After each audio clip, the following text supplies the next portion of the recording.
Hello student, नमस्ते। तो आज मैं अपने चैनल पर लेके आई हूँ हिस्ट्री क्लास। आज मैं बिल्कुल जीरो से पढ़ाना चाहती हूँ।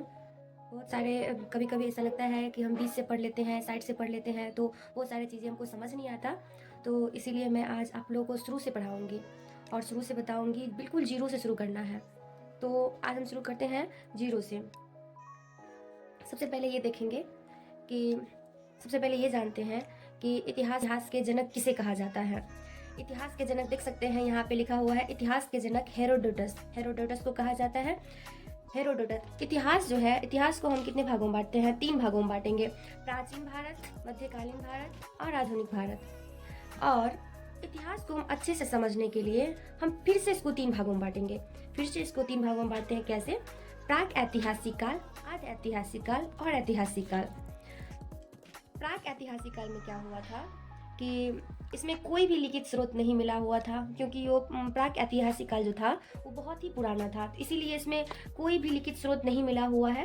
और आदि ऐतिहासिक काल में इसमें मिला, तो लिखने पढ़ने का लोगों को ज्ञान हो गया था, लिखा भी था वो लोग, लेकिन पढ़ा नहीं अभी तक गया है। पता नहीं वो लोग क्या लिखे हुए थे, समझ नहीं आया है अभी तक कि क्या वो लोग लिखे हुए थे। अब जानते हैं ऐतिहासिक काल। ऐतिहासिक काल में हर एक इंसान का जो होता है, जब हम बच्चे रहते हैं तो कुछ नहीं समझते हैं, जब हम बड़े हो जाते हैं तो कुछ ना कुछ चीज़ें जो है जो हमको समझ आने लगता है कि अच्छा ठीक है, ये है वो है, ऐसे ही इसी तरह से जब प्राक ऐतिहासिक काल में हम देखते हैं बहुत सारी चीज़ें हमको समझ नहीं आता। जैसे कि बहुत पुराना साल था, उस काल में कुछ भी शुरुआत नहीं हुआ था, इसीलिए प्राक ऐतिहासिक काल में तो कोई विवरण नहीं मिला है। और आदि ऐतिहासिक काल में लिखने और पढ़ने का ज्ञान तो था, लेकिन पढ़ा नहीं गया। और ऐतिहासिक काल में इंसान को जो माइंड है वो बहुत ज़्यादा ही विकसित हो गया। विकसित होने के कारण इसमें क्या हुआ कि लिखने और पढ़ने का ज्ञान दोनों था। वो लोग लिखा भी, और ऐसा लिखा कि आज के ज़माने में हम लोग जो है वो पढ़ सकते हैं। इसी तरह से अब हम आसान बनाने के लिए हम क्या करते हैं, इस तीनों काल जो है, इस तीनों काल को हम फिर से पढ़ेंगे। फिर से हम शुरू करते हैं।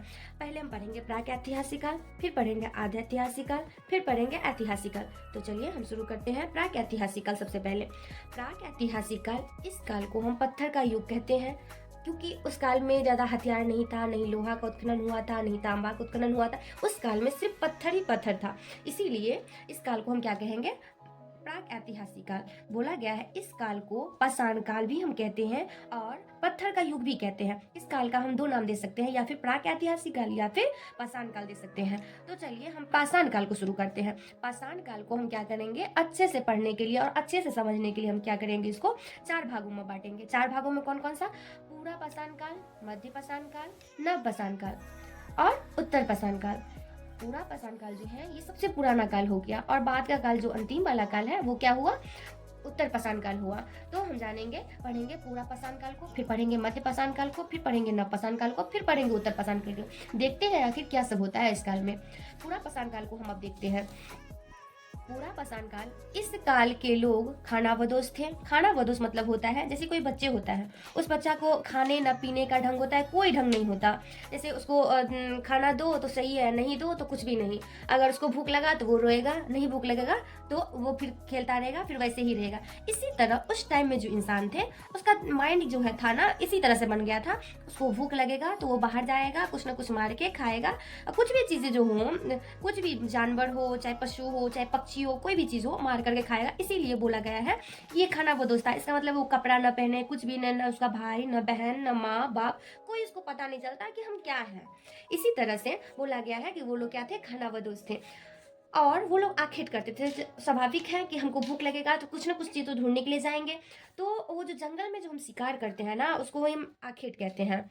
इस काल के लोग आदि मानव कहा जाता था। उस काल में पूरा पाषाण काल के जो लोग थे उस काल को हम क्या कहते हैं? आदि मानव कहते हैं। अभी भी इस काल में देखते हैं कि अभी भी इस काल में हम देखते हैं कि जंगल में जो लोग रहते हैं, कभी कभी देखना कि नागालैंड के लोग ऐसे हैं जो कपड़े नहीं पहनते, जंगल में रहते, जानवर खाते, पक्षी खाते। तो उस मानव को हम कहते हैं ना आदि मानव। उसी तरह से पूरा पाषाण काल के लोगों को हम क्या कहते थे? आदि मानव कहते थे। क्यों? क्योंकि वो लोग न मतलब जानवर खाते, पक्षी खाते, न खाना, कपड़ा पहनने का ढंग कुछ भी नहीं होता था, इसीलिए वो लोग क्या करते थे, आदि मानव कहलाते थे। अब आते हैं पूरा पाषाण काल में आग की खोज हुआ था। क्या हुआ, पहली बार जब पत्थर से पत्थर जो वो टकरा करके कहीं ना कहीं जो होता है कि अगर वो आखेट करने जाते थे तो पहाड़ से लटका के ऐसे पत्थर रखते थे, और अगर कोई नीचे में जानवर आया तो उसको ऐसे गुड़का देते थे। तो कभी ऐसा होता था कि इसके नीचे दब के जानवर जो है मर जाते थे, लेकिन कभी कभी ऐसा तो हो सकता है कि वो जानवर भाग जाएगा। तो जब वो भाग जाते थे तो पत्थर में जब पत्थर टकराया तो उससे आग निकला। तब अभी भी देखते होंगे कोई बंदर होता है या फिर कोई बच्चे को देखते होंगे कि अगर कोई चीज़ छोटा छोटा चीज़ इसको मिलता है तो वो क्या करता है, उसी पे लगे रहते हैं पूरे दिन रात सुबह शाम, ताकि लगे कि अरे ये क्या है, ये क्या है। उसको कोई खिलौना दे तो उसको तोड़ेगा, जोड़ेगा, फिर से जोड़ेगा। ऐसे ही इसी तरह से उन लोगों के पास इतना दिमाग था नहीं, तो उन्होंने क्या किया, अब फिर से पत्थर टकराया, फिर से पत्थर टकराया, फिर से पत्थर टकराया। इसी तरह से उनको मतलब इसी तरह से आग का खोज हो गया। अब आते हैं हम मध्य पाषाण काल में। इस काल में छोटा छोटा हथियार का बनना शुरू हो गया था। कहने का मतलब ये है कि ऐसा भी तो हो सकता है कि कोई आखेट करने गया और आखेट करते हुए कोई जानवर ऐसा हो कि जो इंसान थे उनको खा लेते थे, या फिर मतलब जानवर को मार देते थे।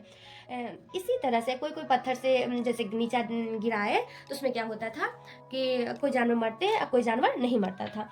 तो इसीलिए उन लोगों ने थोड़ा थोड़ा विकसित जब उनका दिमाग हुआ मध्य पाषाण काल में, तो उन लोगों ने क्या किया कि मतलब जैसे पत्थर होता है ना, उसको काट काट के मतलब थोड़ा थोड़ा काट करके पत्थर से पत्थर टकरा कर उसको काट करके थोड़ा नोकीला बनाया, और जंगल के जो पेड़ होते हैं उसका जो डंडा काट करके उसमें सेट करके, और उसके बाद वो आखेट करते थे, मतलब जानवर को मारते थे खाना खाने के लिए। तो और अंत्येष्टि कार्यक्रम शुरू हुआ था। अंत्येष्टि कार्यक्रम मतलब जहाँ तक हम पूरा पाषाण काल में देखते हैं कि उस काल में क्या हुआ था कि अगर मानव मर गया कोई तो उसको ऐसे ही फेंक दिया जाता था या फिर छोड़ दिया जाता था, या तो ऐसा भी हो सकता था कि वो लोग खा लेते थे। लेकिन अंत्येष्टि कार्यक्रम में जैसे कि हम लोग अभी बताए हैं आप लोगों को कि आदि ऐतिहासिक काल जो था उस काल में मानव का दिमाग थोड़ा थोड़ा विकसित हुआ। जैसे ही काल बढ़ते जा रहा है ऐसे ही इंसान के दिमाग में कुछ ना कुछ बदलाव होते जा रहा है। जैसे एक एग्जाम्पल में देते हैं कि कोई बच्चा जो है तो होता है ना, वो जन्म लेते हैं तो 6 महीने के बाद कुछ और रहता है, 1 साल के बाद कुछ और रहता है, 2 साल के बाद कुछ और रहता है, 5 साल के बाद कुछ होता है। जैसे जैसे वो बड़े होते हैं ना, उसी तरह से उसका माइंड जो है वो सेट हो जाता है कि अच्छा ठीक है, ये नहीं करना चाहिए, वो नहीं करना चाहिए, ऐसा करना चाहिए, इस करने से ये होगा। इसी तरह से जैसे जैसे ये काल बढ़ रहा है उसी तरह से उन लोगों का दिमाग बढ़ रहा है। तो अब पूरा पाषाण काल में क्या देखे थे कि मानव को ना नहीं जलाया जाता था, ना दफनाया जाता था, उसको फेंक दिया जाता था या फिर खा लिया जाता था। उसी तरह से मध्य पाषाण काल में जब हम आते हैं तो उसमें बड़ी अच्छा चीज देखने को मिला है कि अंत्येष्टि कार्यक्रम शुरू हो गया था। मतलब क्या, अंतिम संस्कार करना शुरू हो गया था। अंतिम संस्कार करना मतलब कहीं ना कहीं उन लोगों के दिमाग में ऐसा आया कि नहीं, अब दफनाना चाहिए या फिर जलाना चाहिए। उसी तरह से मध्य पाषाण काल में ये देखने को मिला है, अंत्येष्टि कार्यक्रम शुरू हो चुका है। अब आते हैं नव पाषाण काल में। नव पाषाण काल में इस काल में खेती आवास प्रारंभ हुआ था। जब आगे लोग बढ़े तो खेती करना शुरू किए। खेती करना जब शुरू किए तो खेती करने के लिए तो कोई एक जगह रहना जरूरी है। जरूरी तो नहीं है आज यहाँ पे हम खेती कर दिए फिर हम कहीं चले गए, फिर 1 साल के बाद आए देखें कि मेरा खेती हो गया है, तो ऐसा तो खेती नहीं हो सकता। इसके लिए उसको क्या करना पड़ेगा, एक जगह आवास बना करके एक ही जगह उसको रहना ही पड़ेगा। तो खेती जब किया, खेती किया, फिर आवास बनाया, घर बनाया रहने के लिए।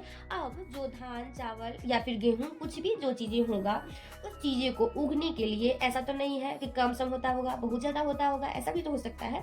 इसीलिए उन लोगों ने क्या किया, मिट्टी का जो पहिया है वो बनाना आविष्कार किया। 2 मिट्टी का पहिया इधर, 2 मिट्टी का पहिया इधर, लकड़ी जोड़ करके उस पर सामान ढक करके ले जाते थे वो लोग अपने घर को। उसके अलावा मनका मतलब घड़ा। जब घर जाएगा तो घर में क्या चीज में रखेगा वो, या फिर उस पे जो पहिया पे जो रखेगा सामान को, धान चावल कुछ ऐसे ही तो नहीं रख देगा। इसीलिए उन लोगों ने क्या किया, इस तरह से इतना छोटा सा इस तरह से जैसे संगेरा होता है उसी तरह से बनाया जाता था पहले। उसके अलावा थोड़ा और मन में आया कि चलो ठीक है उसको और ऊपर करते हैं, उसको और ऊपर करते हैं। ऊपर करते करते एक घैला टाइप, जैसे घड़ा बोलते हैं ना, उस टाइप से वो बना दिया। उसको क्या कहा जाता है, घड़ा को दूसरा नाम क्या है, मन का। तो उसी में सामान रखने के लिए उसको क्या किया, मन का बनाया। इस काल में कुत्ता को पाला गया। अब हम कहीं सोए हैं, बैठे हैं, तो उस काल में उन लोगों के पास उतना दिमाग हो चुका था कि नहीं, पशु को भी हम पाल सकते हैं। अब आते हैं उत्तर पाषाण काल में। उत्तर पाषाण काल में सबसे पहली बार तांबा जो है वो मानव द्वारा खोजा गया पहला धातु था। एक धातु का आविष्कार होता है, उसका नाम था तांबा। वो जो है मानव पहली बार खोजे हुए थे। अब समझते हैं हम कि पहली बार खेती क्या क्या चीज़ का हुआ था। ऐसा तो नहीं है पहली बार धान का ही हो जाएगा।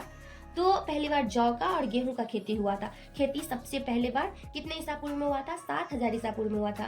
पहली बार खेती पाकिस्तान में हुआ था, सुलेमान और किरथर पहाड़ियों के बीच में हुआ था। सुलेमान और किरथर पहाड़ी जो है वो मतलब पाकिस्तान में है। पाकिस्तान में सुलेमान और ये किरथर पहाड़ी है, इसके बीच में जो जगह बना हुआ है ना, उस बीच में खेती किया गया था, जिसे आज के टाइम में हम लोग क्या कहते हैं? दर्रा कहते हैं।